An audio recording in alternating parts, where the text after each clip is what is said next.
YT studio বারবার open যদি করো তাহলে তোমার চ্যানেল কিন্তু সত্যি সত্যি ডেড হয়ে যাবে, তোমার ইমপ্রেশন কমে যাবে, তোমার ভিউজ ডাউন হয়ে যাবে, সব কিছু নষ্ট হয়ে যাবে। খবরদার, একদম ওয়াইটি স্টুডিও কিন্তু ওপেন করার জন্য একদম ভুলেও কিন্তু যাবে না। দরকার পড়ে ওয়াইটি স্টুডিও তোমার ফোনের থেকে ডিলিট করে দাও, তোমার ফোনে রেখোই না ওয়াইটি স্টুডিও, শুধু ভিডিও আপলোড করো।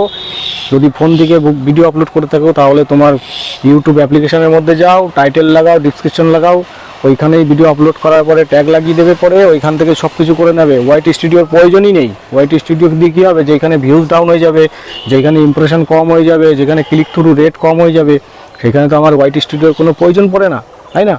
তো এই ভিডিওটাই কিন্তু আজকাল বা ইদানিং সময়ে খুব পরিমাণে ইউটিউবে দেখা যাচ্ছে যে ওয়াইটি স্টুডিও বারবার ওপেন যদি করো তাহলে তোমার চ্যানেল হয়ে যাবে ডেড, তোমার চ্যানেল হয়ে যাবে ডিগ্রোথ, তোমার চ্যানেলের ভিউজ কমে যাবে, ইমপ্রেশন ডাউন হয়ে যাবে, এমনকি চ্যানেল ডিলিট হয়ে যেতে পারে। আমি এমনও ভিডিও দেখছি। তো এইসব বিষয় দেখো, মানুষকে বোকা বানিয়ে ভিউজ কামানোর চক্করে আর এক একটা চ্যানেলে এমনভাবে থাম্বনেলও তো তৈরি করছে যে দেখে মাথা খারাপ। তো আজকে এই বিষয় পুরো খোলাসা আমি কথা বলবো, কেননা ইউটিউব সম্পর্কে নলেজ যথেষ্ট আছে ভাই, দেওয়ার চেষ্টা করছি, তোমরা নিচ্ছ কিনা জানি না। তো যদি নাও তাহলে ভালো, যদি না নাও তাও ভালো, তো দেওয়ার চেষ্টা করছি, নাও। তো প্রথম কথা বলবো ওয়াইটি স্টুডিও কেন দিয়েছে ইউটিউব সেটার বিষয়। তো দেখো, ওয়াইটি স্টুডিওটা দিয়েছে ইউটিউব যে তোমার যে ভিডিও আপলোড করছো সেই ভিডিওর কিন্তু এখানে টাইটেল, ট্যাগ, ডিসক্রিপশান এগুলো সবই কিন্তু তোমরা ওয়াইটি স্টুডিওর থেকে লাগাতে পারো। তোমার থাম্বনেল যেটা থাকছে সেটাও অ্যাড করতে পারো।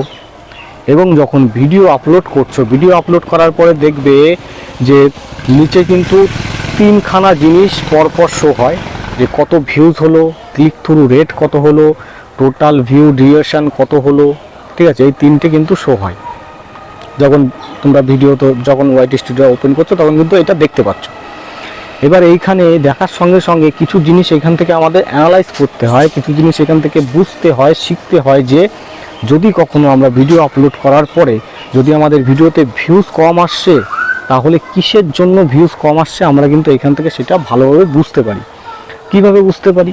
দেখা যাচ্ছে যে ক্লিক থ্রু রেট যেটা আছে, দ্বিতীয় অপশানে যেটা শো হয় ক্লিক থ্রু রেট, দেখো আমি পাশে দেখিয়ে দিচ্ছি ক্লিক থ্রু রেট। এটা যখন এই পার্সেন্টটা যখন ডাউন হয় তখন বুঝতে হবে যে আমাদের যে ভিডিও রয়েছে সেই ভিডিও যে থাম্বনেল যেটা আছে সেই থাম্বনেলে কিন্তু আমাদের সমস্যা আছে, তার জন্য কিন্তু আমাদের ভিডিওতে ভিউজ কম আসছে। ইউটিউব তো তোমার ইমপ্রেশন বাড়িয়ে দিয়েছে ইমপ্রেশন, প্রচুর লোকের দ্বারা তোমার ভিডিওটা অবশ্যই পাঠিয়েছে, কিন্তু তারা দেখছে না, ইন্টারেস্ট নিচ্ছে না, হয়তো তোমার থাম্বনেলে কোনো সমস্যা আছে যার জন্য সেখানে ক্লিক করে তোমার ভিডিও দেখছে না। এবার যখন কখনো দেখা যাচ্ছে যে আমার থাম্বনেল ভালো আছে কিন্তু তোমার যে ভিউজ যেটা আছে, সেই ভিউর কিন্তু মিনিট ওয়াচটা কিন্তু কমে যাচ্ছে। দেখা যাচ্ছে 10 বা 5 মিনিটের ভিডিও দেখা যাচ্ছে 1 বা 2 মিনিট ঠিক করে দেখছে না। সেই ক্ষেত্রে তোমাকে বুঝতে হবে যে তোমার যে ভিডিওটা রয়েছে সেই ভিডিওর মধ্যে তুমি এমন কিছু তোমার দর্শককে দিতে পারোনি যার জন্য কিন্তু তোমার ভিডিওটা বেশি পরিমাণে দেখছে না। কিছুটা দেখছে, স্কিপ করে আবার চলে যাচ্ছে, আবার স্কিপ করে আবার চলে যাচ্ছে, এইভাবে করে তোমার ভিডিওটা দেখে শেষ করে সে নেক্সট কোনো ভিডিওতে চলে যাচ্ছে, যেহেতু তুমি সেইখানে কিন্তু ভালো কোনো কিছু তাকে দিতে পারোনি, যার জন্য কিন্তু সে তোমার ভিডিওটা পুরোপুরিভাবে ওয়াচ করছে না। যদি কন্টিনিউ তোমার ভিডিওটা ঠিকঠাকভাবে ওয়াচ না করে তাহলে তোমার ওয়াচ যে পার্সেন্টটা সেটা কিন্তু কমে যাবে, আর কমে গেলে তখন কিন্তু তোমার ভিডিওর রিচ ডাউন হয়ে যাবে, ঠিক আছে? ডাউন হয়ে গিয়ে তো ইউটিউব তখনই তোমাকে কিন্তু তোমার সে ইমপ্রেশন আর পাঠাবে না, কেননা তোমার ভিডিওর মধ্যে সেরকম কোনো দম নেই, যার জন্য ইমপ্রেশন কমিয়ে দেবে। তারপর ভিউজ যখন ডাউন হয়ে যাবে তখনও কিন্তু দেখা যাচ্ছে ক্লিক থ্রু রেটের জন্য যদি ভিউজ ডাউন হয়ে যায় সেই ক্ষেত্রেও ইউটিউব আর ইমপ্রেশন বাড়াবে না। তো ইমপ্রেশন বাড়ানোর একটাই উপায় আর ভিউজ বাড়ানোর একটাই উপায় এখান থেকে শেখা যায় যে কেন আমাদের ভিডিওতে ভিউজ আসছে না, সেগুলো কিন্তু আমাদের এখান থেকে ভালোভাবে বুঝতে পারি। তো ওয়াইটি স্টুডিও বারবার ওপেন করলে কোনো ক্ষতি নেই, ক্ষতি একটা আছে, সেই একটা ক্ষতি আমাদের নিজেদের। কেমন ক্ষতি?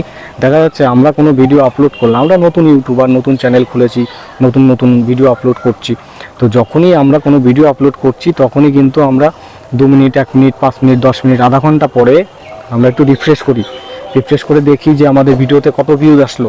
যখনই দেখি যে ভিউজ আসছে না, থেমে যাচ্ছে, তখন কিন্তু আমরা ডিমোটিভেট হয়ে যাই এবং ডিমোটিভেট হয়ে গিয়ে কিন্তু আমরা ভিডিও বানানোর জন্য আর উৎসাহিত থাকি না, যার জন্য কিন্তু আমাদের আরও চ্যানেলের গ্রোথ ডাউন হয়ে, আমরা যদি ডিমোটিভেট হয়ে যদি ভিডিও আপলোড করা বন্ধ করে দিই তাহলে কিন্তু চ্যানেলেরও গ্রোথ হবে না।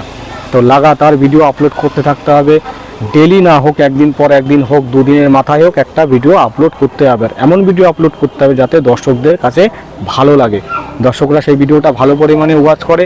চাইলে একটা ভিডিও থেকেই তুমি ওয়াচ টাইম এবং সাবস্ক্রাইবার সব কিছু নিয়ে নিতে পারো, সব কিছু গেইন করে নিতে পারো, একটা ভিডিওর থেকে সম্ভব।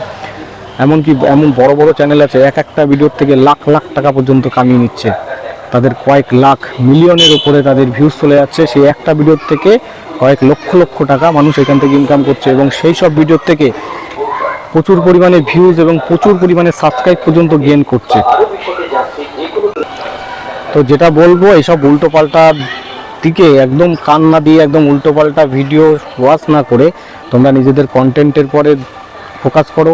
আমি যেরকম করার চেষ্টা করছি তোমরাও চেষ্টা করো, তোমরাও ভালো ভালো ভিডিও আপলোড করো, তোমরাও ভালো জায়গায় পৌঁছাও, সঙ্গে আমিও ভালো জায়গায় পৌঁছাই, আমিও সেটা চাই।